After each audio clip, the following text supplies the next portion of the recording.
Hi friends, welcome back to cyber friend YouTube channel. আজকের ভিডিওতে তোমাদের মাইক্রোসফট এক্সেলের শর্টকাট দেখাবো, যেগুলো ইউজ করার পর তোমরা মাইক্রোসফট এক্সেলের কাজ অনেক তাড়াতাড়ি করতে পারবে। যেমন এখানে আমাদের একটা প্রোডাক্ট লিস্ট রয়েছে। প্রোডাক্ট লিস্টে যে প্রোডাক্ট নেম এবং যে ব্র্যান্ড নেমগুলো দেওয়া রয়েছে সেগুলো কিন্তু সব ক্যাপিটাল লেটারে নেই।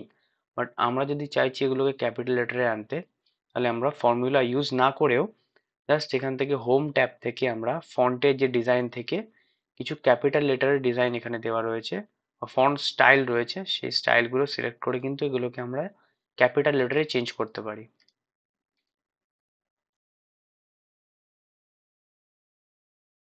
আমরা এই ডেটাটাকে কপি পেস্ট না করেও সিম্পলি এখানে 3 নম্বর বা এখানে যে কোনো সেলে সেটাকে মুভ করতে পারি। আমরা ডেটাটাকে প্রথমে কন্ট্রোল A প্রেস করে সিলেক্ট করে নেব এবং এই ডেটার যেখানে শেষ সেখানে আমরা যদি আমাদের কার্সারটা নিয়ে যাই তাহলে দেখতে পারবো যে একটা অ্যারো সিম্বল দেখাচ্ছে, 4 সাইড অ্যারো সিম্বল। এই সিম্বলটা যখন শো করবে আমরা জাস্ট রাইট ক্লিক করব এবং এটাকে যে কোনো জায়গায় মুভ করাতে চাই সেখানে জাস্ট প্লেস করে দেবো। তাহলে আমাদের ডেটাটা কিন্তু ওখানে মুভ হয়ে যাবে উইদাউট কপি অ্যান্ড পেস্ট।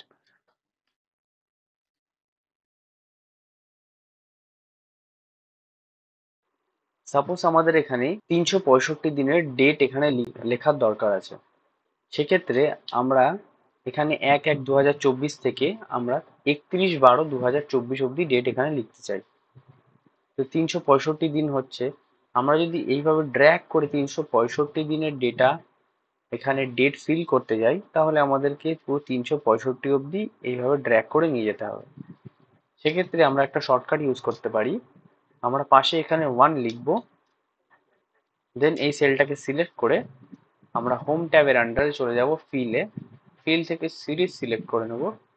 সিরিজে আমরা কলাম সিলেক্ট করব। কলাম সিলেক্ট করার পর আমাদের স্টপ ভ্যালু এখানে 365 দেবো। তাহলে আমাদের 1 থেকে 365 অব্দি সিরিয়াল নাম্বার এখানে চলে আসবে। এবার সিম্পলি আমরা জাস্ট ফার্স্ট ডেটটা এখানে লিখে দেবো 1/1/2024 এবং আমাদের কার্সারটাকে এই কর্নারে নিয়ে আসবো। কর্নারে আনার পর যখন এরকম প্লাস সাইন শো করবে আমরা জাস্ট ডবল ক্লিক করে দেবো এবং আমরা দেখতে পাবো যে আমাদের 365 দিন অবধি যত ডেট লেখার ছিল পুরোটাই কিন্তু এখানে অটোমেটিক ফিল হয়ে গেছে। 30/12/2024 অবধি আমাদের এন্টায়ার ডেট চলে এসছে। এবার সিম্পলি আমরা এই কলামটাকে সিলেক্ট করে পাশে সিরিয়াল নাম্বারগুলো ডিলিট করে দিতে পারি। তাহলে কিন্তু আমরা পুরো 1 ইয়ারের ডেট এখানে পেয়ে গেলাম। এক্সেলে যখন আমরা কোনো নাম্বার লিখি, সিরিয়াল নাম্বার, তখন আমরা ফ্ল্যাশ কিল ইউজ করি। যেমন এখানে আমরা 1 লিখে তারপর যদি 2 লিখি অ্যান্ড এই দুটোকে সিলেক্ট করে যদি আমরা ড্র্যাগ করে দিই তাহলে আমাদের বাকি সিরিয়াল নাম্বার এখানে অটোমেটিকলি চলে আসবে। বাট আমরা যদি এখানে অ্যালফাবেট লিখতে যাই বা আমাদের এখানে যদি কোনো ক্যারেক্টার লিখি যেমন ABCD, আমরা এখানে A লিখে যদি B লিখে এই দুটোকে ড্র্যাগ করি তাহলে আমাদের নাম্বারের মতো এটা রিপিট হওয়া উচিত, বাট এটা আমাদের রিপিট হবে না। এখানে যদি আমরা CD পরপর সিরিজগুলো লিখে ওটাকে ড্র্যাগ করে দিই তাহলেও কিন্তু আমাদের যতগুলো ক্যারেক্টার আমরা এখানে দিয়েছি সেগুলো বারবার রিপিট হবে, বাট এখানে A থেকে Z পর্যন্ত আসবে না। তো এখানে আমরা একটা ফর্মুলা ইউজ করতে পারি, ইকুয়াল টু দিয়ে ক্যারেক্টার ফর্মুলা আমরা ইউজ করতে পারি। আর এখানে আরও একটা ফর্মুলা নিতে হবে, এটা রো ফর্মুলা।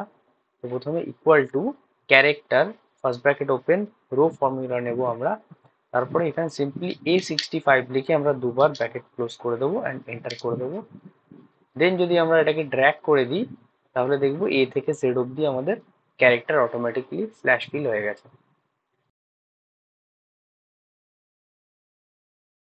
অনেক সময় আমাদের ডেটার মধ্যে থেকে কিছু পরিমাণ অংশ প্রিন্ট করার দরকার হয়, কিন্তু আমরা যদি এখানে কন্ট্রোল P প্রেস করে প্রিন্ট করার চেষ্টা করি তাহলে দেখবো যে সমস্ত যে ডেটাটা রয়েছে সেটাই কিন্তু আমাদের প্রিন্ট প্রিভিউতে চলে এসছে। তার মানে এখন যদি আমরা প্রিন্ট করি তাহলে কিন্তু সমস্ত ডেটাটাই প্রিন্ট হয়ে যাবে। কিন্তু আমরা চাইছি এখান থেকে 1 থেকে 5 অবধি যতটা ডেটা আমাদের কাছে রয়েছে সেটাই আমাদের কাছে প্রিন্ট হোক। তো সেক্ষেত্রে আমাদেরকে প্রিন্ট এরিয়া সিলেকশন করতে হয়। এখান থেকে আমরা যত দূর ডেটা আমরা প্রিন্ট করাতে চাইছি তত দূরকে সিলেক্ট করে নেব এবং পেজ লেআউটে গিয়ে আমরা প্রিন্ট এরিয়া সিলেক্ট করব এখান থেকে সেট প্রিন্ট এরিয়াতে যদি ক্লিক করি আমরা দেখতে পাবো যে এখানে একটা বর্ডার লাইন শো করছে। এখন আমরা যদি কন্ট্রোল পি প্রেস করে এটাকে প্রিন্ট করাতে চাই তাহলে দেখতে পাবো আমাদের যে পরিমাণ ডেটাটা প্রিন্ট করাতে আমরা চাইছি সেই পরিমাণ ডেটাই কিন্তু আমাদের প্রিন্ট প্রিভিউতে শো করছে।